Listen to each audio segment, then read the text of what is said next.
अच्छा तो कल हमने शुरू किया था work done by variable force.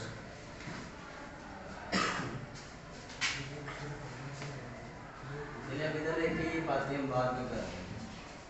Work done by variable force.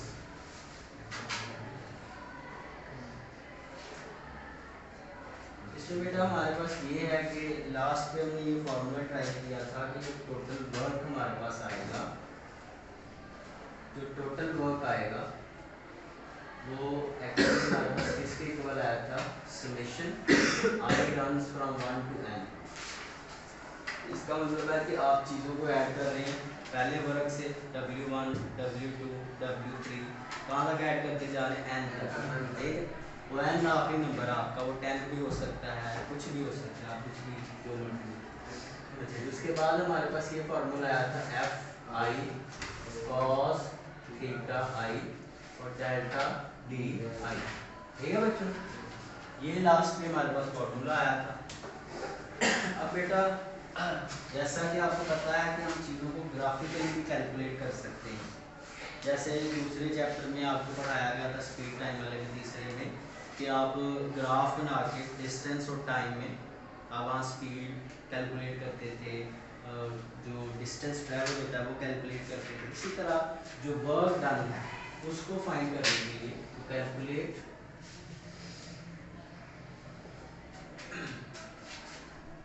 Work done by graphical method. Graphical method से अगर आपने वर्क डन फाइंड करना है तो हम क्या करेंगे, सबसे पहले हम ग्राफ बनाएंगे। We will plot a graph.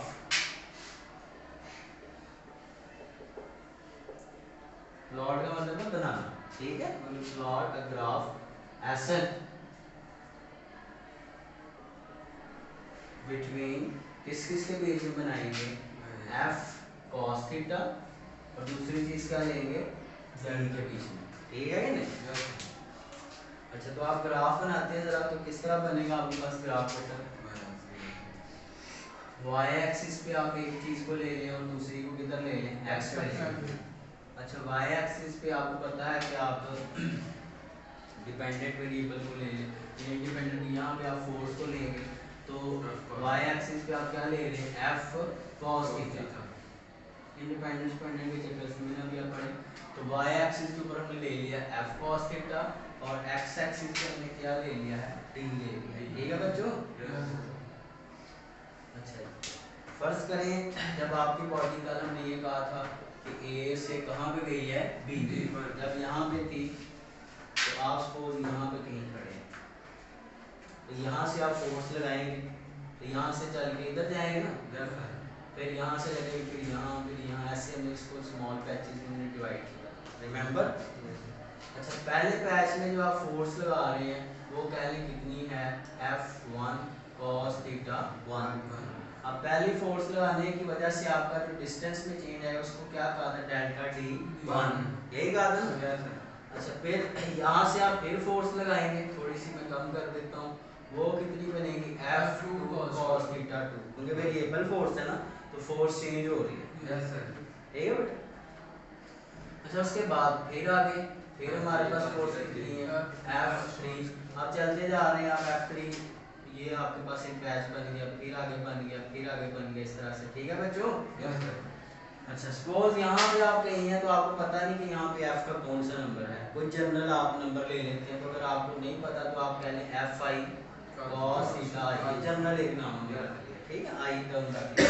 अब यहाँ पे जो डिस्प्लेसमेंट में चेंज है उसको क्या कहें, डेल्टा डी आई, क्या कहें, डेल्टा डी। ठीक है बच्चों? यहाँ डेल्टा डी है, आगे चलते चलते डेल्टा डी आई आया। अब आगे एंड पे जाएंगे तो आखिरी नंबर पे हमारे पास क्या होगा बेटा, आखिरी नंबर पे हमारे पास फोर्स लगेगी F N cos theta N, और आखिरी की वजह से जो डिस्प्लेसमेंट कवर होगी वो कितनी होगी, डेल्टा डी एन। ठीक है, तो हमने एक्चुअली ग्राफ प्लॉट किया है किसके बीच में, एफ कॉस थीटा और डी के बीच में। अब बेटा अगर आप इस ग्राफ को मिलाएं तो ये कुछ इस तरह से बन रहा है कि नहीं। अब ये जो हमारे पास ग्राफ बन रहा है, इस ग्राफ के नीचे जितना भी एरिया आ रहा है, मतलब इसको लिख देता हूँ अगेन, इस तरह से कुछ बन रहा है हमारे पास, है कि नहीं। अब ये जो हमने f cos थीटा और d के बीच में जो ग्राफ बनाया है, इसके नीचे जितना भी एरिया आ रहा है, अगर आप ये एरिया कैलकुलेट कर लेंगे तो वो एरिया ही बेटा किसके इक्वल होगा, हमारे पास से वर्ग के इक्वल होगा। मैं जरा यहाँ ये कमेंट्स में लिख देता हूँ, the area under the graph between, किसके बीच में है, between f cos theta and d के बीच में, विल गिव, हमें क्या देगा, work done by the body. ठीक है बच्चों। अच्छा, इसके बाद आगे एक चीज है बेटा, अगर हम देखें कि फोर्स आपकी मुसलसल वेरी हो रही है, यहाँ फोर्स हो रहा है, यहाँ हो रहा है, क्योंकि हमने कल ये केस अज्यूम किया था कि अगर हम एक रॉकेट को अर्थ से दूर फेंके इस तरह, ऐसे ही है ना, तो इस पाथ के अंदर आपकी फोर्स मुसलसल चेंज होती है, तो यही आपको दिखा रहा है कि फोर्स मुसलसल चेंज हो रही है।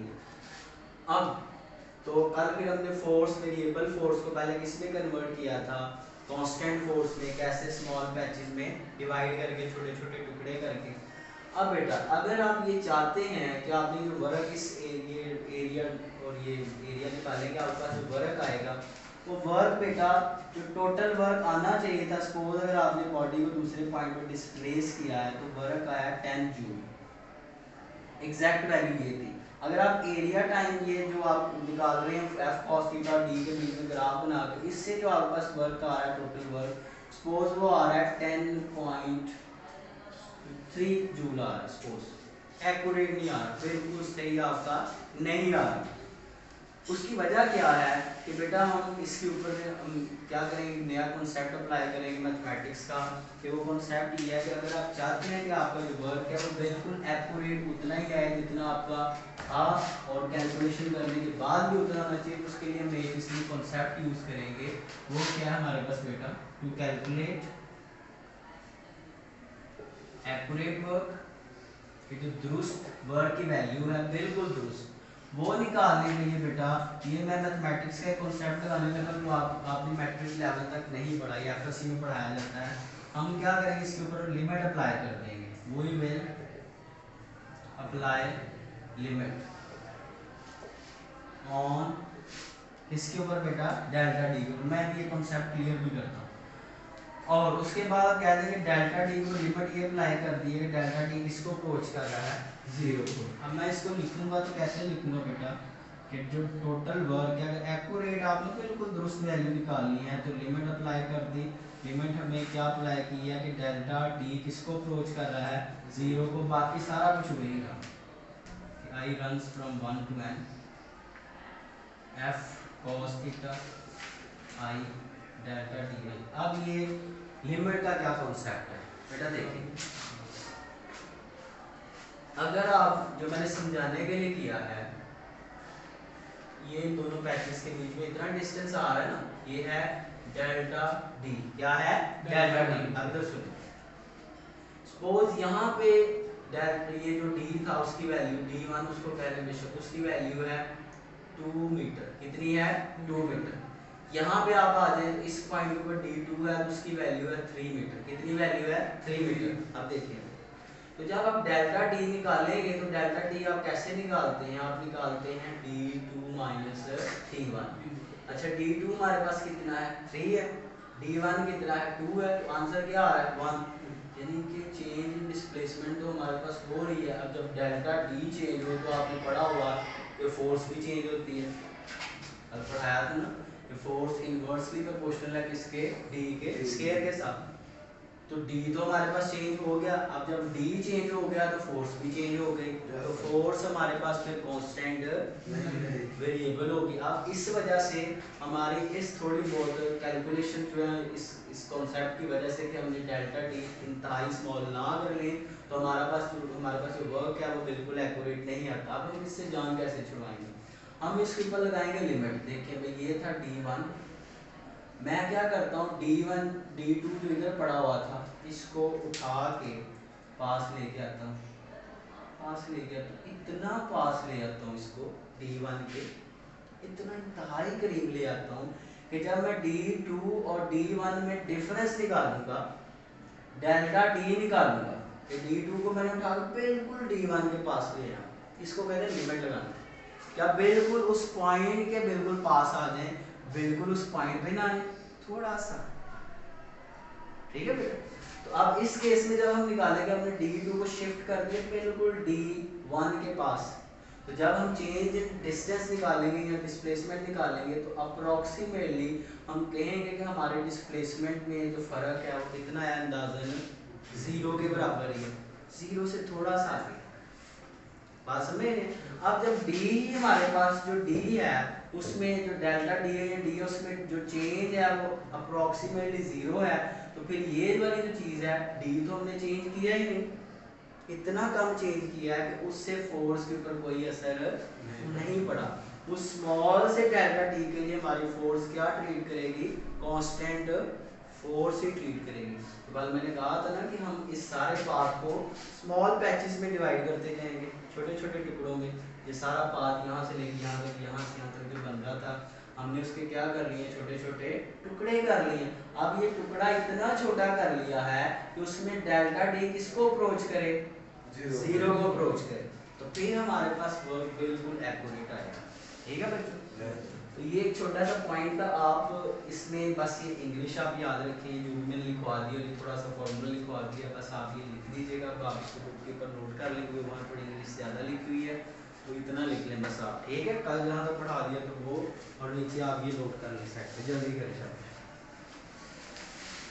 ये सारा आप ना लिखिएगा, आप ये जो मैंने आपके सामने बस ये इंग्लिश वाली लाइन लिख लें, ठीक है, पहले ग्राफ के ऊपर यहाँ पे, ठीक है, दूसरे ग्राफ के ऊपर ये वाली लाइन लिख लें, और जो तीसरा एंड पे ये पॉइंट लिख लें, नोट लिख लें इसके ऊपर, लफ्ज़ लिख लें नोट, तो ये एक एंड पे छोटा सा पॉइंट ये लेना, ये इसको दो लिखो जल्दी आप, ठीक है बच्चों? Yes sir.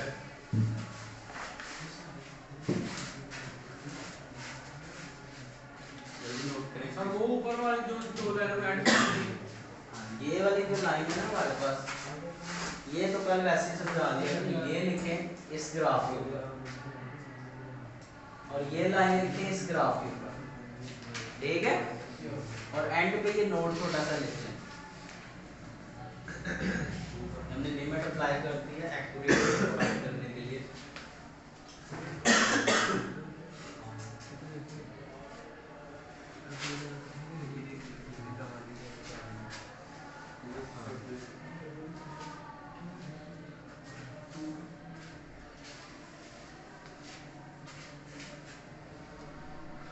Important long question है बेटा, इस चैप्टर के लॉन्ग क्वेश्चन बड़े इंपॉर्टेंट है, पेपर में आ जाते हैं। ये पहला लॉन्ग था, अभी हम करने लगे, इसके बाद वो दूसरा हमारे पास लॉन्ग क्वेश्चन है, वो भी इंपॉर्टेंट है।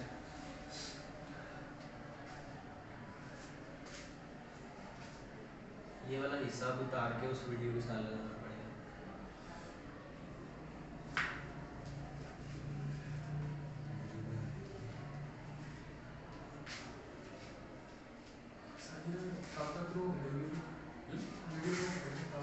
नहीं वो रुकती नहीं है, फिर वो स्टॉप हो जाती है। चलें आप इसको